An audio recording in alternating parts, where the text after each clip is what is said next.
Hello friends, આજે આપણે start કરીએ લેક્ચર નંબર 6.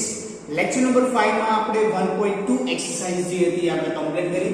આ ચેપ્ટરની શરૂઆતમાં જ આપણે વાતચીત કરી છે કે આપણે ચેપ્ટરની શરૂઆત એટલે કે ફર્સ્ટ પેજ થી આપણે સ્ટાર્ટ કરીએ, વચ્ચેથી આપણે સ્ટાર્ટ કરીશું.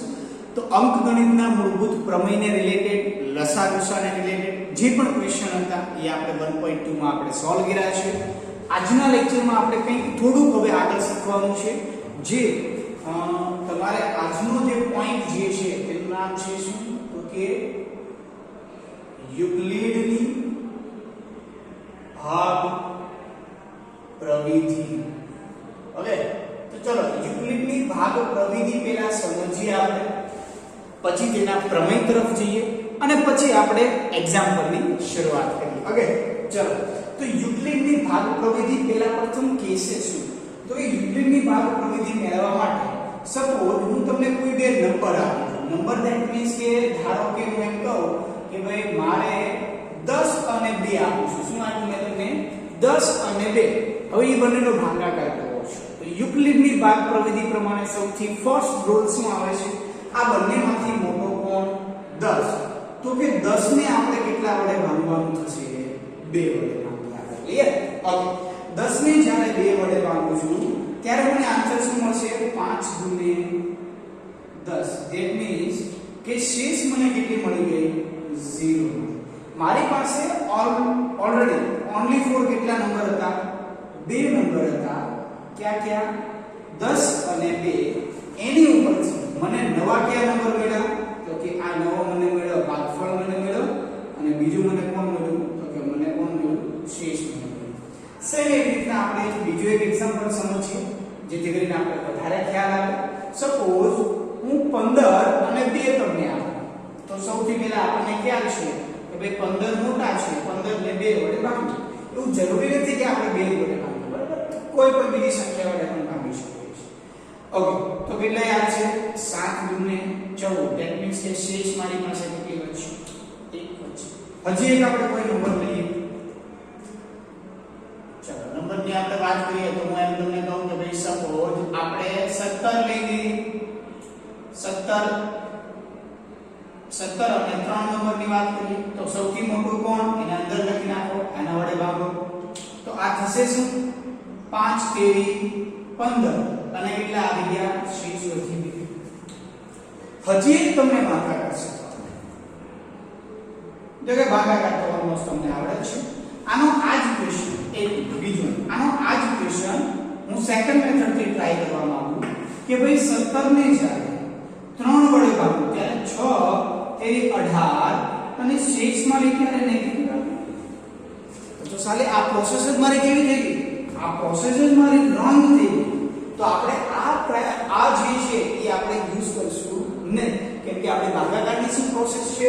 તો કે કાં તો ઈ નંબર અથવા એના કરતા ઓછો નંબર વડે આપણે ભાગ ચલાવીએ છીએ. 6 તેરી 18 તો 17 કરતા 18 મોટા થઈ ગયા તો આપણે ભાગ ચલાવતા નથી. તમને કહેશે આ શું? આ તો બધા નાના છોકરાને પણ આવડે છે. પણ હવે આપણે યુક્લિડની ભાગ પ્રવિધિમાં આપણે કઈ રીતના એને યુઝ કરવાનું છે ઈ વસ્તુ આવડે છે.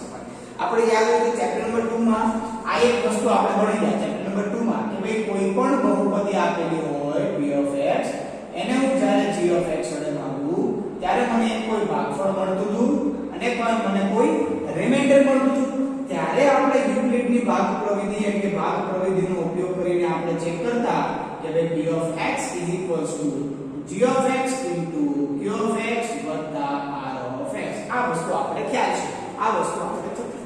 તો સેમ એની એ જ પ્રોસેસ જો મારે આમાં એપ્લાય કરવી હોય તો હું કઈ રીતના કરી શકું? તો કે આને મારે કઈ રીતના લખવું પડે? પહેલા પ્રથમ ભાજ્ય બરાબર ભાજ્ય ગુણ્યા ભાગફળ વત્તા છે. હવે યાદ આવ્યું કે આવ્યું? બસ એ જ પ્રોસેસ થી આપણે આગળ વધીએ. તો 10 બરાબર શું લખી શકાય? 2 ગુણ્યા 5 વત્તા g. આને મારે લખવું હોય તો કઈ રીતના લખી શકું છું? 15 બરાબર 2 ગુણ્યા 7, 2 ગુણ્યા 7 વત્તા 1. આને મારે લખવું હોય તો કઈ રીતના લખી શકું છું?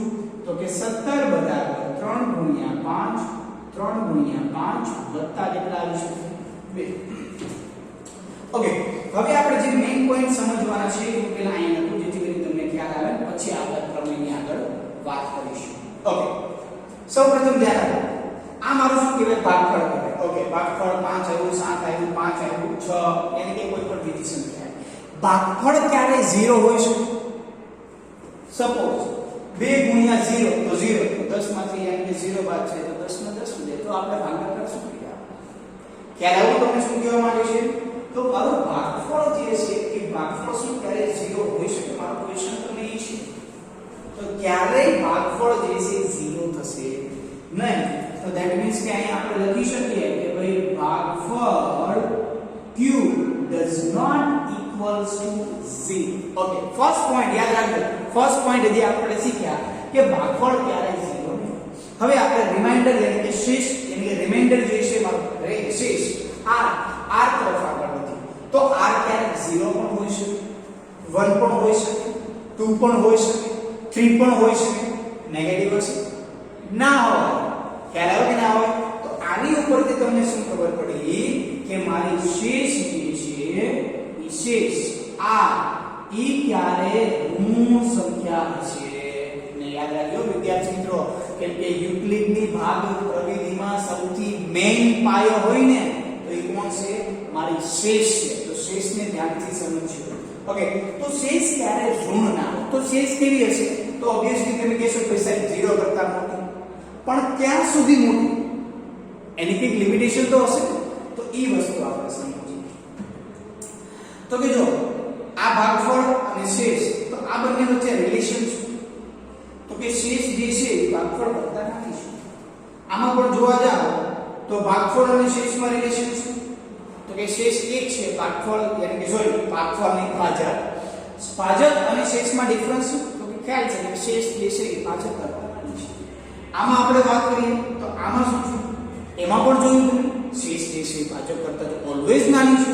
તો લિમિટેશન ની રેન્જ જે છે છેલ્લે એ આપણને ખબર પડી ગઈ શું કે ઓલવેઝ ભાજક કરતા તો નાનું છે તો શરૂઆત ક્યાંથી થશે તો કે શરૂઆત તો 0 થી થશે કેમ કે રૂટ તો આપણે હશે જ યસ તો હવે જે છે મારો મેઇન પોઈન્ટ આવ્યો છે રિમાઇન્ડર આ તો કે કાં તો એ 0 હોઈ શકે 0 કરતા એક્ઝેક્ટલી મોટું નથી એમ કે છે પણ એક્ઝેક્ટલી નથી 0 તો આવે છે તો આપણે શું લખી શકીએ less than or equals to આ ઇક્વલ્સ ટુ ની સાઇન હવે તમને ખબર પડી કેમ કે રિમાઇન્ડર ક્યારેક મારો 0 પણ હોઈ શકે અને કોની કરતા મોટો હશે તો કે ભાજક કરતા મોટો હશે કોની કરતા મોટો હશે ભાજક તમને છે કે b કેમ લખ્યું હવે આપણે સમજીએ કે b કેમ ત્યાં શું કામ લખેલું છે હવે અહીં ધ્યાન આપજો ખાસ કે મને અત્યાર લગીમાં ખબર પડી કે મારી પાસે કોઈ નંબર હોય એ અને એને કોઈ નંબર યાની કે આ બે નંબર તો મને આપેલા છે તો અહીંયા પણ 2 છે અહીંયા પણ 2 છે તો ધેટ મીન્સ કે બે નંબર મને આપેલા હોય ત્યારે મને શું કંઈક ભાજક મળતો હતો અને કંઈક મને શેષ મળતી હતી તો આને મારે આ પ્રકારે મારે લખવું હોય તો હું કઈ રીતના લખી શકું છું a dq r આ જ મારી યુક્લિડની ભાગ પ્રવિધિ પરંતુ કન્ડિશન શું છે શેષની તો ક્યારે ઋણ ના હોય ભાગફળ ક્યારે 0 ના હોય અને શેષ જે છે એ 0 કરતા મોટું અને હંમેશા ભાજક કરતા નાનું હોય છે ખ્યાલ આવી ગયો ના આવી ગયો હા તમને એમ થાય છે 0 કેમ ના હોય તો 0 હોય છે બંને એકી સાથે 0 આવે ક્યારે અહીંયા 0 તમે લખી નાખો તો ક્યારે શું શેષ 0 આવશે 2 ગુણ્યા 0 એટલે 0 10 માંથી 10 0 બાદ થાય તો 10 આવે તો બંને એકી સાથે પણ ક્યારે 0 હશે નહીં ઓકે 0 ને એક્સેપ્ટ આપણે એમ કે પૂરી થઈ તો ચાલો અહીં જાણો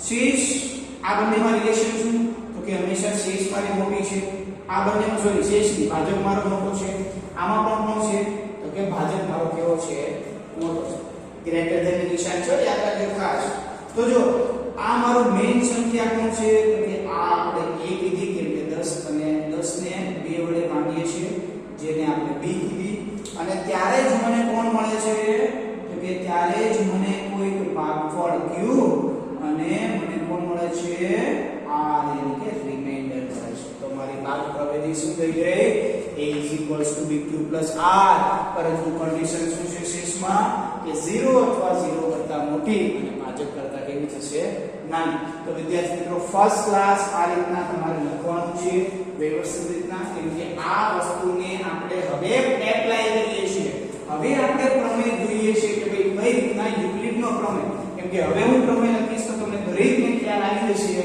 કે ભાઈ પ્રમેયનું સ્ટેટમેન્ટ જે છે એ તમને શું કહેવા માંગે છે. ઓકે, ચલો પ્રમેયને બહુ ગોખવાની જરૂર નથી, પહેલા સમજો અને પછી તમે આગળ વધો. ઓકે, ચલો તો યુક્લિડની ભાગ પ્રવિધિનો જે પણ પ્રમેય જે છે, યુક્લિડનો પ્રમેય પણ આમાં તમને કહેવામાં આવે છે, અથવા યુક્લિડની ભાગ પ્રવિધિનો પૂર્વ પ્રમેય પણ તમને કહેશે. ઓકે, એ બધી વસ્તુ કેવી છે, સેમ છે. ચલો આ ધ્યાન આપો. તો આપણને બે વસ્તુ આપેલી હતી a અને b, તો આપણે સેમ ટુ સેમ એ જ વસ્તુ આપણે લખીએ કે ભાઈ કોઈ ધન પૂર્ણાંક a અને b ને સંગત, यानी कि q ने આ કેવા મળતા હતા, પણ એ કેવા મળતા હતા, અનન્ય.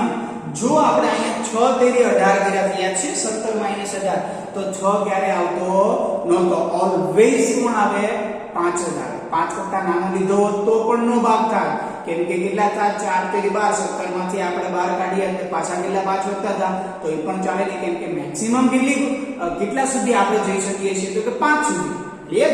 એટલા તો a અને b ને સંગત કેવું, અનન્ય, અનઋણ. ઓ આ તો નવા વર્ડ આવી ગયા. અનન્યનો મીનિંગ તો ખ્યાલ છે, પણ સારું અનઋણ મતલબ કે શું, તો કે ઋણ સંખ્યા લેવાની નથી, ઋણ સંખ્યાને નેગ્લેક્ટ કરી દેવાની છે. એટલે કે ઋણ વગરની આપણે કઈ સંખ્યા કહીએ છીએ, અનઋણ. અનઋણ પૂર્ણાંક q અને r એવા મળે કે જેથી a bq plus r જ્યાં 0 less than or equals to r less than b થાય. તો આ જે તમારી ભાગ પ્રવિધિ, તમારે મેં યાદ રાખવાનું છે આ કન્ડિશન ને. જો આ કન્ડિશનમાં ગાપચી મારી તો તમારો દાખલો પણ કેવો થઈ જશે, રોંગ થઈ જશે. પ્રમેય ધ્યાનથી સમજો. શું કહે છે કે કોઈ પણ ધન પૂર્ણાંક તમને બે સંખ્યા આપેલી છે, એ બે સંખ્યાને સંગત અનન્ય, એટલે કે માત્ર એક જ એવો અંક મળશે, અને એ પણ કેવો, અનઋણ. q અને r એવા મળે કે જેથી a bq plus r જ્યાં 0 less than or equals to r less than b થાય. ક્લિયર?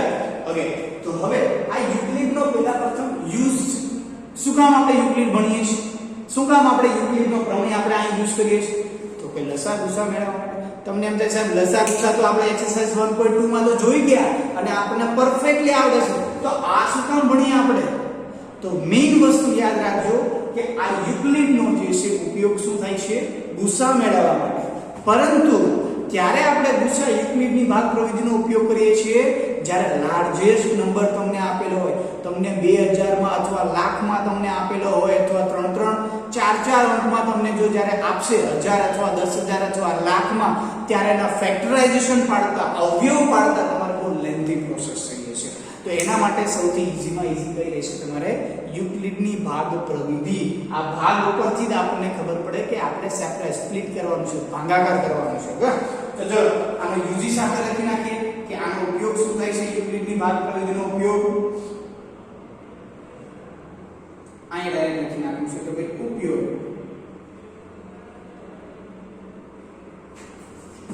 તો કે ભાઈ ગુસાઅ મેળવવા માટે થાય છે. ચલો ક્લિયર છે? ઓકે, હવે આનું એક એક્ઝામ્પલ લો, જેથી કરીને તમને ખ્યાલ આવે કે સારું દાખલો કઈ રીતે આપણે આને સોલ્વ કરીએ છીએ. ઓકે, ચલો એક્ઝામ્પલ, કોઈ રેન્ડમલી આપણે એક્ઝામ્પલ લઈએ. સપોઝ કોઈ નાનકડો નંબર લઉં છું, એને આપણે કઈ રીતના સોલ્વ કરી શકીએ એ વસ્તુ આપણે જોઈએ. તો કે ભાઈ 6 અને 20 ઓલરેડી આપણે ભાગ પ્રવિધિ એટલે કે અવિભાજ્ય અવિકરણથી આવડે છે, આનો લસા ગુસા મને ખબર જ છે, એ છતાં પણ મારે ગુસા મેળવવો છે યુક્લિડની ભાગ પ્રવિધિ પરથી. 6 અને 20 નો ગુસાઅ યુક્લિડની પ્રવિધિનો ઉપયોગ કરીને શોધો. ઓકે, કોઈ વાંધો નહીં. તો સૌપ્રથમ જ્યારે આપણે ભાગાકાર કરતા હતા ત્યારે ભાગાકાર કરતા હતા જ્યારે લાર્જેસ્ટ નંબર આપણે કર્યા હતા. તો સૌપ્રથમ આમાંથી લાર્જેસ્ટ નંબર કોણ છે? તો કે લાર્જેસ્ટ નંબર તો 20 છે. તો હવે આપણું રફ કામ કરવાનું છે. યાદ રાખજો, રફ કામ ચાલુ કરવાનું છે. આપણે જેમ બહુપદીના ભાગાકારમાં રફ કામ કરતા એવું જ રફ કામ આમાં કરવાનું છે. તો સૌથી મોટું હોય એને ઘરમાં મૂકી દો અને સૌથી નાનું હોય એને ઘરની બહાર કાઢી દો. ધેટ મીન્સ કે એને આપણે ભાગવાનું છે. ઓકે, તો કેટલાય ભાગ ચાલશે? તો કે તમે એમ કહેશો ભાઈ 6 તેરીને 18 વધ્યા કેટલા? 2 વધ્યા. હવે શું કરવાનું છે? તો હવે આ એક સ્ટેપ જે છે વિદ્યાર્થી મિત્રો એ ખાસ યાદ રાખી લેજો કે જે મારી શેષ વધે છે એ ભાજકમાં કન્વર્ટ થાય છે અને જે ભાજક જે છે એ શેમાં કન્વર્ટ થાય છે? ભાજ્યમાં કન્વર્ટ થાય છે. બસ આટલું એક વસ્તુ યાદ રાખજો. બરાબર, શેષ મારો ભાજકમાં કન્વર્ટ થશે. હવે આના બે ને મારે ભાજકમાં કન્વર્ટ કરવો હોય થઈ ગયું. કઈ રીતના? તો કે હતી શેષ, હવે આ ભાગાકારની નિશાની કરી દેટ મીન્સ કે શેષ વડે જ ભાગ ચલાવવાનો છે. આ મારો શું થઈ ગયું? ભાજક. હવે ભાજક કોણ હતો? 6. એ કેવો થઈ ગયો? ભાજ્ય થઈ ગયો. ભાજ્ય.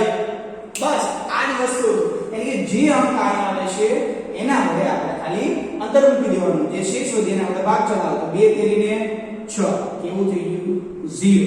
તો જ્યારે પણ શેષ 0 આવે છે ત્યારે મારો આગળનો જે ભાજક જે છે એ મારો શું થઈ જશે? ભૂસા. તો આ હતું તમારું રફ કામ. હવે હું એને એપ્લાય કરું છું કે આન્સરમાં આપણે કઈ રીતના લખવાનું છે. તો સૌપ્રથમ પેલા ઘરની વાત કરીએ. તો 20 બરાબર શું લખી શકીએ? 6 ગુણ્યા 3 વત્તા 2. બસ હમણાં જ આપણે આના આગળના પોઈન્ટમાં આપણે સમજ્યા હતા કે ભાજ્ય બરાબર ભાજક ગુણ્યા ભાગફળ વત્તા શેષ. હવે આને કઈ રીતના? હવે બીજા ઘરની વાત કરીએ તો 6 બરાબર 2 ગુણ્યા 3 વત્તા શેષ. જ્યારે પણ મારી શેષ 0 આવે છે ત્યારે મારો આગળનો ભાજક જે છે શું થાય છે? ગુસાઅ. તો લખી નાખવાનું કે ભાઈ ગુસાઅ 6 અને 20 નો કેટલો થાય? 8. તો આ હતું તમારું રફ કામ. પણ પ્રોપર યુટિલિટી ભાગ પ્રવિધિની મેથડ કે તો આ રીતનું તમારે લખવાનું છે. ઓકે, તો નેક્સ્ટ લેક્ચરમાં આના ક્વેશ્ચન જે છે 1.1 એક્સરસાઇઝ જે છે એ હવે આપણે સોલ્વ કરીશું. ઓકે.